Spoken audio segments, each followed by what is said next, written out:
Administration officials concluded to... Wait a second. This is the short person's view of the war. So the briefing was very informative. I feel like this administration has been as transparent as you possibly can be without compromising war plans. So I want to congratulate them in terms of keeping us informed. My takeaway, quite frankly, is the Iranians have a strategy of trying to create regional chaos to shut down airports, hit hotels, drive up economic cost to see if the region will break and sue for peace. I've been on the phone all day with our Arab allies, and quite the opposite is unfolding. So I'm here to tell you the good news for me is I think the regional partners, the Arab partners, are going to be more involved, not less. They're not going to break. They're going to get in the fight in a more direct way. And Iran made a major miscalculation by attacking Kuwait and Qatar and Saudi Arabia. The countries now are more intent than ever to end the threat forever. So what I see in the coming days is more capability directed at the regime that's non-American, more planes flying that are not Americans, more missile capability brought to the fight by our allies. So the ability to inflict harm on the regime is going to increase, not just because we're more committed to ending this, because we're going to have more partners to do that. Now, so what's the goal here? The goal is to make sure that when this is over, this regime cannot build ballistic missiles to hit America or terrorize the region. That when this conflict is over, they cannot continue to support Hezbollah, Hamas, and the Houthis, the terrorist network. And they can never go back in the nuclear business. One of the things that really got President Trump going the most was after Midnight Hammer, we found that they were trying to regenerate their nuclear program.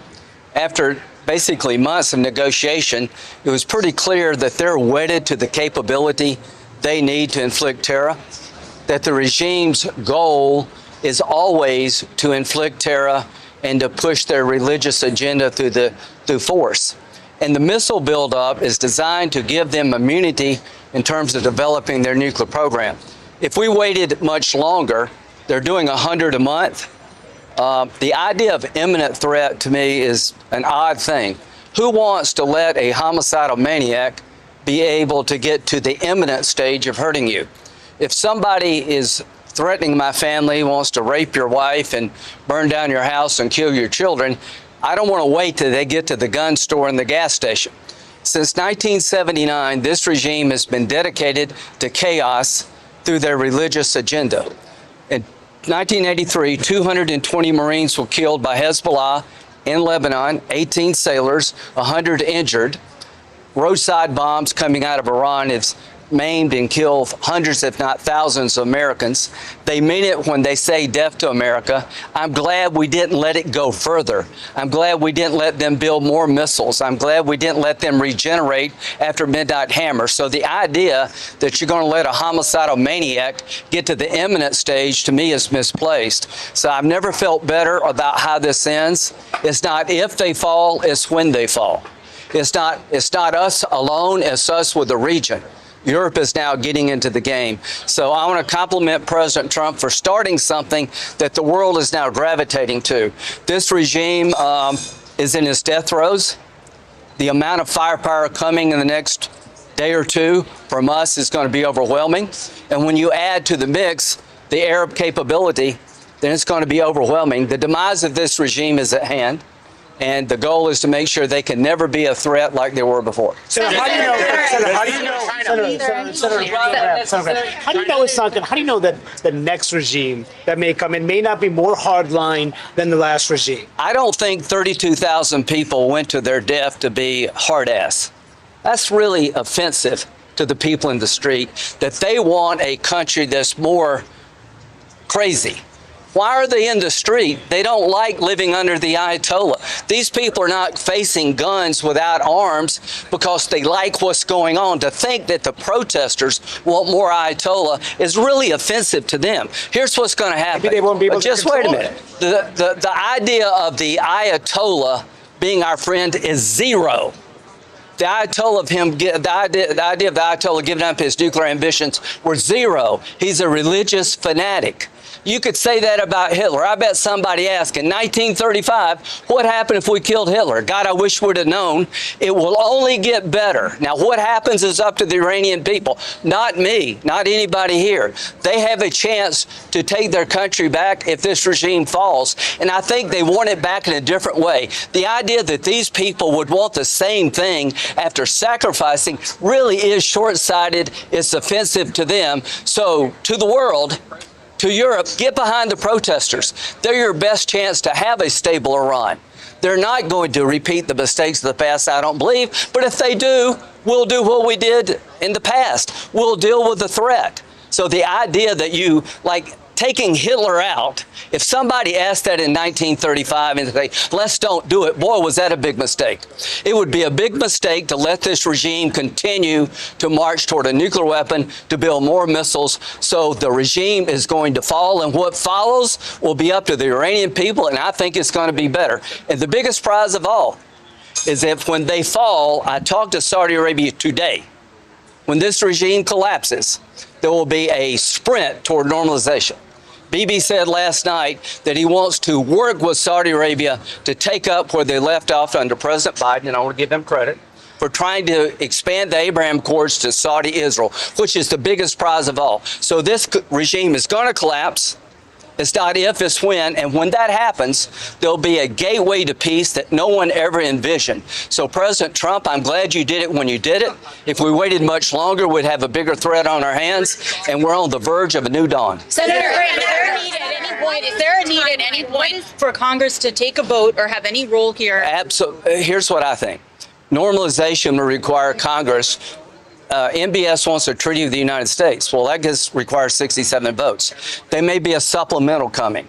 I think there will be a supplemental. We'll have to approve that. Now, let me tell you, I've been a military lawyer most of my adult life. The War Powers Act has been viewed as unconstitutional by every president, Republican, Democrat, since its passage. Why? Because it says after 60 days of combat operations, military operations, they must terminate unless Congress approves. You're shifting the power from the commander-in-chief to the Congress. If we don't like a military operation, we can cut off funding. But the War Powers Act is an unconstitutional shift of authority from the president, and it would create 535 commander-in-chiefs. It's going to fail tomorrow. Now, if you want to have a vote as to whether or not you approve this operation without a War Powers Act, that's fine with me. I don't mind people being on record as to whether or not they think this is a good idea. I do mind Congress becoming the commander-in-chief. Senator, you were extremely critical after Benghazi, after the Afghanistan withdrawal. There are thousands of Americans stuck in the Middle East. Yeah. Do you think the administration is doing enough to make sure they get Yes, Marco's doing a good job. Here's who you contact to get out. We're trying to send flights in. You pay now or you pay later. If they get a nuclear weapon, they would use it. They keep trying no matter what we do. Why? Because they want a nuclear weapon to enact their agenda. They want to purify Islam. They want to destroy Saudi Arabian Sunni Islam and then replace it with Shia Islam. That's what they say, not what I say. They have been building ballistic missiles at a rate that is just stunning. They've killed 32,000 plus of their people who've been protesting, and they support Hezbollah, Hamas, and the Houthis. One thing to President Trump, in case you're watching. In 1983, Ronald Reagan sent Marines and sailors to try to police and deal with the Lebanese civil war. They were at the end of the runway. Hezbollah attacked the Marine barracks, killed 220 Marines, 18 sailors, and wounded 100 others. Ronald Reagan, who I admire and love, withdrew and never did anything about it. So I'm calling on President Trump today. Join Israel to attack Hezbollah. Avenge the Marines. America never forgets. Those 220 Marines and 18 sailors' families, we want to go after the infrastructure that killed your loved ones. There are IRGC assets in Beirut as I speak. President Trump, come up with a new operation called Simplify.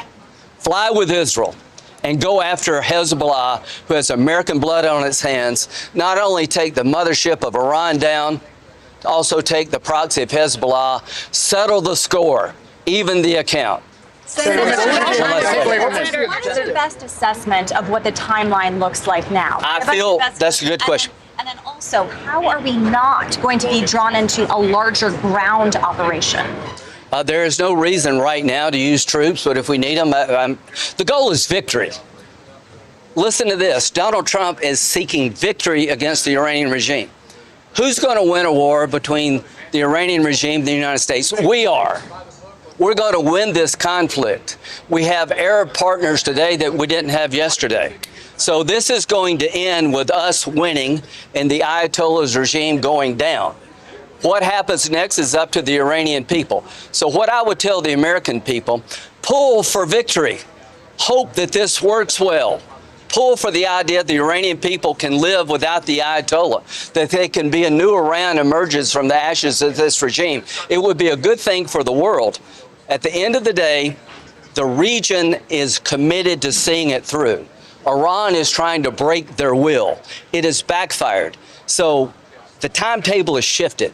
I think the demise of the regime is far more likely to come quicker today than it was yesterday because we have more partners today. Are we days, weeks? I don't know. You need to ask the military people. And, you know, in World War II, they didn't ask how long would it take.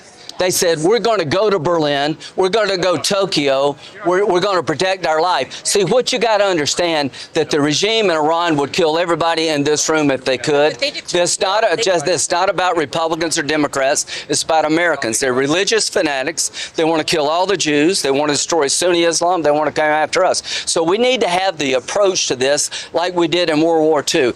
This is a terrible mothership of terrorism regime that's killed Americans since 1979, terrorized the region, and it's on the verge of collapse. And I want to congratulate Donald Trump and his team for putting together the most impressive military plan I have ever seen.